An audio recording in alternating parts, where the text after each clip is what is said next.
வணக்கம். காலச்சக்கர ஜோதிடம். உங்கள் ஜோதிடர் திருமதி இளச்செல்வி சதீஷ்குமார். இன்றைய தகவல் என்னவென்று பார்த்தோம்னா மாந்திரீகம். இப்போது மாந்திரீகம்னா என்னங்கிறத ஒரு சில விஷயங்கள் நீங்கள் தெரிஞ்சுக்கிட்டீங்கன்னா இந்த மாந்திரீகத்திலிருந்து நீங்கள் என்னென்ன நல்ல பலன்கள் எடுக்கலாம் அப்படிங்கிற தகவல் இந்த வீடியோ பதிவில் நான் உங்களுக்கு சொல்கிறேன். இப்போது மாந்திரீகம் இன்றைய அளவில் எப்படி மக்கள் மத்தியில் பரவி இருக்குது அப்படிங்கிற ஒரு சின்ன ஒரு கண்ணோட்டத்தை நம்ம பார்த்துட்டு அடுத்த டீட்டெயில்ஸ் எல்லாம் நான் உங்களுக்கு நான் தரேன். இப்போ பொதுவாக நீங்கள் மாந்திரீகம் பண்ணுறது அப்படின்னா ஒரு கெட்டது பண்ணணும், எனக்கு இவங்க தொழில் போட்டியாக இருக்காங்க, இவங்களை கீழே கொண்டு வந்துடணும், அவங்க தொழில் வளரக்கூடாது, நான் தான் வளரணும் அப்படின்னு நினைக்கிறவங்க மாந்திரீகத்துக்கு கெட்ட வழியில தான் இன்றைய காலகட்டங்களில் நிறைய பேர் தேர்ந்தெடுக்கிறாங்க. அதே நபர் அவங்கள விட நான் இன்னும் ஒரு படி மேலுக்கு போகணும் ஒரு செகண்ட் யோசிக்கிறது கிடையாது. ஏன்னா அவங்க கிட்ட இருக்கக்கூடியது குணங்களே பார்த்துட்டோம்னா கெட்ட குணங்களுக்குள்ள நிரம்பி இருக்கலாம். உண்மையா ஒரு தொழில் நாணயத்தோடு இருக்கிறவங்க அப்படின்னா கண்டிப்பா கெட்ட எண்ணத்தை எடுக்க மாட்டாங்க. அவங்களுக்கு ஒரு நல்ல எண்ணம் இருக்கும்.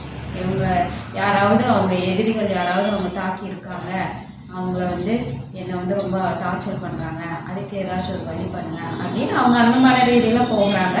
இதுவே கெட்ட எண்ணமும் இருக்கும். அதாவது அவங்க அவங்கள பார்த்தாலே எனக்கு பொறாமையாக இருக்குது, பிடிக்கல, அவங்க நல்லா இருக்கக்கூடாது அப்படின்னு நினைக்கிறவங்க மாந்திரிகத்தை கெட்ட எண்ணத்தோட அவங்க எடுக்கணும் அப்படின்னு நினைக்கிறாங்க. அப்படி இருக்கும்போது மாந்திரிகம்ங்கிறது கடவுள்கிட்ட இருந்து வரக்கூடிய அந்த மாந்திரிகம். இப்போ மாந்திரிகம் அப்படிங்கிற விஷயத்துக்குள்ள நம்ம போகும்போது இது கையாளக்கூடிய தெய்வங்களே முக்கியமாக காளி, அதுக்கப்புறமா ஹனுமன், அதுக்கப்புறமா காவல் தெய்வங்கள், கன்னிமார்கள், இன்னும் காட்டு தேவதைகள், வன தேவதைகள் எல்லாமே இருக்கிறாங்க. இந்த மாந்திரீகத்தை கையாளுறாங்க. அவர்கள் எல்லாருமே கடவுள்கள் தான். அப்புறம் ஏன் இந்த மாந்திரீகமானது கெடுதல் செய்யுது ஒரு மனிதனுக்கு நோயை உருவாக்குது, அதுக்கப்புறமா அந்த மனிதனை சாகடிச்சிடுது, முழு ஆயுசோடு அவங்க வாழ முடியாம ஒரு அல்பாயுஸ்லேயே அந்த மாந்திரீகமானது செய்வினையானது, பில்லி சூனியம் ஏவலானது அவங்கள மரணத்துக்குள்ள போக வச்சிடுது. இது தெய்வங்கள் தான் இந்த மாந்திரீகத்தை வழி நடக்குது.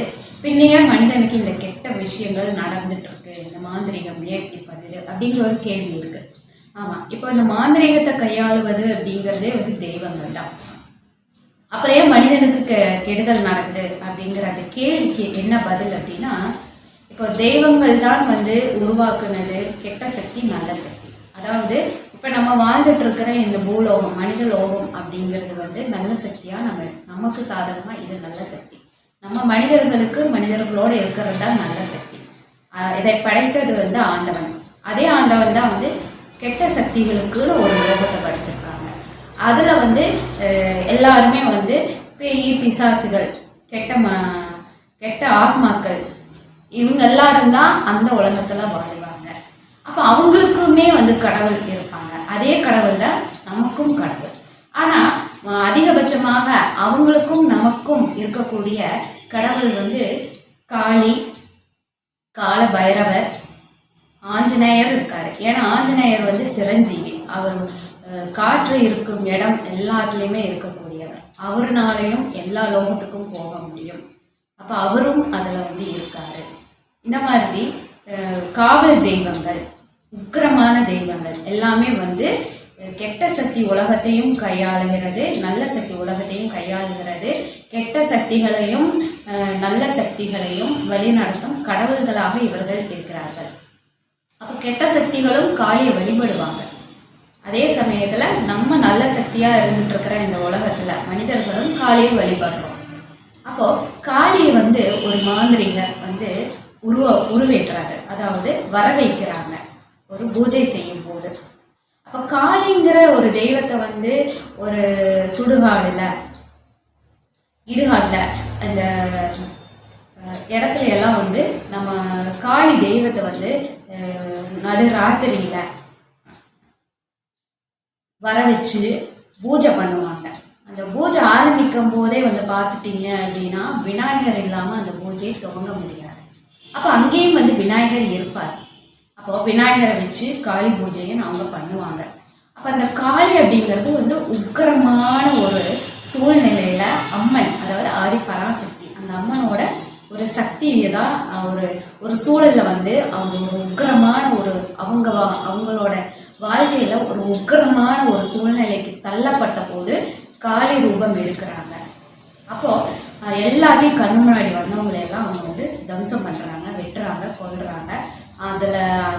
அதை செய்யும் போது அவங்களுக்கு தாகம் எடுக்கும். அப்போ இருக்கிறது கிடைச்சது எல்லாமே வந்து ரத்தங்கள் தான் அவங்க கண்ணுக்கு. அப்போ அந்த ரத்தத்தையே வந்து அந்த தாகத்துக்கு அவங்க குடிப்பாங்க. அது தண்ணியா ரத்தமாங்கிறது அவங்களுக்கு அப்போதைக்கு அந்த உக்கிரத்துல அவங்களுக்கு அது தென்படாது. அப்போ அந்த ஒரு குணம், ஒரு ஆதி பராசக்தியா இருக்கக்கூடிய அந்த அம்மனுக்கு காளி ஒரு குணம் ஒரு சூழல்ல அவங்களுக்கு வரும்போது அவங்க இந்த மாதிரி எதையுமே வந்து கண்ணில் கவனிக்க மாட்டாங்க. வர்றவங்களெல்லாம் வெட்டுவாங்க, ரத்தத்தை குடிப்பாங்க. இந்த ஒரு குணம் இருந்திருக்கு. அப்போ அந்த குணம் கொண்ட அந்த காலகட்டத்தில் காளியோட வந்து பூஜை பண்ணி அந்த குணத்தோடு அம்மன் ஆதி பராசக்தி வந்து அழைக்கும் போது அவங்க அதே குணத்தோட வெளியே வருவாங்க. இப்போ மாந்திரிகவாதிகள், மந்திரவாதிகள் இப்போ நடு ஜாமத்தில் 12 மணிக்கு காளி பூஜை பண்ணுறாங்க அப்படின்னா அந்த டைமில் வந்து காளி வந்து உக்கிரத்தோட வெளியே வருவாங்க. வெளியே வந்துட்டு இவங்க வச்சிருக்கிற அவங்களுக்கு பசி எடுக்கும் நிறைய, ரொம்ப அவங்க வந்து ஆக்ரோஷமாக இருக்கும்போது ரொம்ப பசியிலேயே இருப்பாங்க. அப்போது அந்த பசியில் இருக்கக்கூடிய அந்த தெய்வத்துக்கு வந்து அவங்க வந்து படையல் கொடுக்குறாங்க. எல்லாமே அசைவமாகவே கொடுக்கணுன்ட்டு சொல்லி கொடுக்குறாங்க. அவங்களுக்கு எது கொடுத்தாலும் காளி வந்து ஏற்றுக்குவாங்க. ஆனால் அவங்களுக்கு அந்த சிவப்பு நிறம் அப்படிங்கிறது வந்து அவங்க எல்லாத்தையும் வெட்டுறங்காட்டி அந்த ரத்தம் வந்து அவங்களுக்கு தாகத்துக்கு குடித்து வந்த காரணத்தால் அந்த சிவப்பு நிறம் ரத்தம் அப்படிங்கிறது அவங்களுக்கு வந்து பலிகடா பண்ணப்படுகிறது அப்படிங்கிறது ஒரு பழக்கமாக வச்சுக்கிறாங்க. ரத்தம் தான் கிடையாது, சிவப்பு நிறத்தில் என்ன வேணாலும் காளி வந்து அக்செப்ட் பண்ணிக்குவாங்க. அவங்களுக்கு தாகம் எடுக்கும், அதுக்கு நம்ம அப்போதைக்கு அவங்களுக்கு நம்ம உணவாக நம்ம கொடுக்குறோம். அப்போது இங்கே மந்திரவாதிகள் வந்து இப்போது பூஜை செஞ்சு காளி வர வச்சு உணவுகள் தரும்போது காளி கொஞ்சம் சாந்தமானதுக்கப்புறம் என்ன வேணும் அப்படின்னு கேட்பாங்க. அப்போ வந்து மந்திரவாதிகள் வந்து சொல்லுவாங்க, இந்த நபரை போய் கொல்லணும், இவங்களை போய் கொல்லணும் அப்படின்லாம் அந்த பூஜையில் வச்சுருப்பாங்க. அப்படி வைக்கும்போது தான் என்ன ஆகிடுது, கரெக்டாக போய் இப்படி செய்வினை காளி ரூபத்தில் ஏவி விடும்போது தான் என்ன ஆகும், இது நேராக போய் அந்த மனிதரை தாக்கும். கொஞ்ச நாள் உடம்பு சரியில்லாமல் அவங்க வந்து இறந்து போயிடுவாங்க. சின்ன வயதானாலும் சரி, வயதானவங்களாக இருந்தாலும் சரி. இதுதான் வந்து செய்வினை, பிள்ளை சொல்லியும் ஏவல். அதே சமயத்தில் ஒரு குடும்பத்தில் குழப்பம் பண்ணி குடும்பத்தில் பிரிக்கணும் அப்படின்றதான் இருக்கும். மன புத்தி சுவாதீனம் இல்லாமல் எங்கேயாவது போயிடணும், இல்லை தனக்கு தானே தற்கொலை செய்து இறந்து விடணும் அப்படின்னெல்லாம் அப்போதைக்கு காளியிட்ட கோரிக்கை கேட்கும்போது அவங்க அதுக்கு உண்டான வரத்தை கொடுப்பாங்க. கொடுத்துட்டு அவங்க அந்த டைம்லேருந்து கிளம்பிடுவாங்க. அவ்வளோதான். இப்போ என்ன ஆகிடுது, இப்போ இந்த மந்திரவாதிகள் இந்த உங்களுக்கு வரக்கூடிய கிளைண்ட்ஸ் கேட்டது பண்ணி கொடுத்துட்றாங்க. அப்போது அதுக்கப்புறமா என்ன ஆகும், காளி வந்து அந்த டைமுக்கு வந்து வரத்தை கொடுத்துட்டு போயாச்சு. ஆனால் கொஞ்ச நாள் ஆகும்போது காளி அந்த தெய்வத்துக்கு வந்து தெரிய வரும், இந்த மனிதர்கள், ஏன்னா கடவுள் தான் எல்லா மனிதர்களையும் காப்பாற்றுறாங்க, எல்லா கெட்ட சக்திகளையும் காப்பாற்றக்கூடியது. அவங்களுக்கு வந்து எப்போவுமே ஒரு லாஜிக் இருக்கு. கடவுள் வந்து ஒரு மனிதனாக இருந்தாலும் சரி, ஒரு கெட்ட சக்தி, ஒரு பேய் பிசாசுகளாக இருந்தாலும் சரி, சத்தியத்துக்கு கட்டுப்படணும். சத்தியம்னா என்ன, மனிதனுக்குன்னு ஒரு கோட்பாடுகள் இருக்கு. அந்த கோட்பாடுக்குள்ள இருக்கும் வரை எந்த பிரச்சனையும் இல்லை, அதுதான் சத்தியம். அதே போலதான் கெட்ட சக்திகளுக்கும் ஒரு சத்தியம் இருக்கு. அவங்கவுங்க எல்லைக்குள்ள ஒரு கோட்பாடுக்குள்ள இருக்கும் வரை அதுதான் சத்தியம். அந்த சத்தியத்தை மீறும் போது கடவுள் வந்து அவங்கள வந்து சம்ஹாரம் பண்ணுவாங்க. அப்படி இருக்கும்போது ஒரு மனிதனும் அதே தான், மனிதனும் ஃபாலோ பண்ணுவாங்க. இப்போ மனிதனும் வந்து ஃபாலோ பண்ணுறவங்கள வந்து எந்த தெய்வமும் வந்து அவங்கள வந்து தாக்காது. இப்போ ஒரு சத்தியத்தை மீறி காரியங்கள் ஒரு மனிதன் செஞ்சா கண்டிப்பாக அந்த காளி வந்து பின்னாட்களில் கவனிக்கும். அடுத்தடுத்த நாட்களில் கவனத்திற்கு வரும். அந்த காளி தெய்வத்துக்கே வந்து நம்ம கொடுத்த வரம் வந்து சரியாக போய் அந்த மனிதனுக்கு உண்மையாலுமே போய் சேர்ந்ததா, நியாயமாக போய் சேர்ந்ததா, இல்லை இவங்க தப்பு பண்ணியிருக்காங்களா அப்படின்னு பரிசீலனை பண்ணணும். அப்படி பண்ணும்போது மாந்திரிகவாதியே வந்து தப்பாக தான் கொடுத்துருக்காங்க. அந்த அதாவது ஒரு மனிதன் ஒரு சத்தியத்துக்கு கட்டுப்பட்டு இருந்து இந்த வரத்தை கேட்கல, தன் சத்தியத்தை மீறி ஒழுக்கமாக இல்லாமல் இருந்துமே மற்றவனை அழிக்கணும் அப்படிங்கிற ஒரு கோட்பாடை நம்மளை வந்து பூஜை செஞ்சு நமக்கு உணவு கொடுத்து சாந்தப்படுத்தி வரத்தை கேட்டிருக்காங்க அப்படின்னு சொல்லி அந்த காளி தெய்வம் என்ன பண்ணோம்னா, செய்து வைத்த மந்திரவாதி மாந்திரிகவாதி இவங்களையும் கொல்லும். அதே சமயத்தில் யார் வந்து அந்த கோரிக்கை சத்தியமே இல்லாதவங்க வந்து அந்த கோரிக்கை கேட்டிருக்காங்களோ அவங்களையும் கொல்லும்.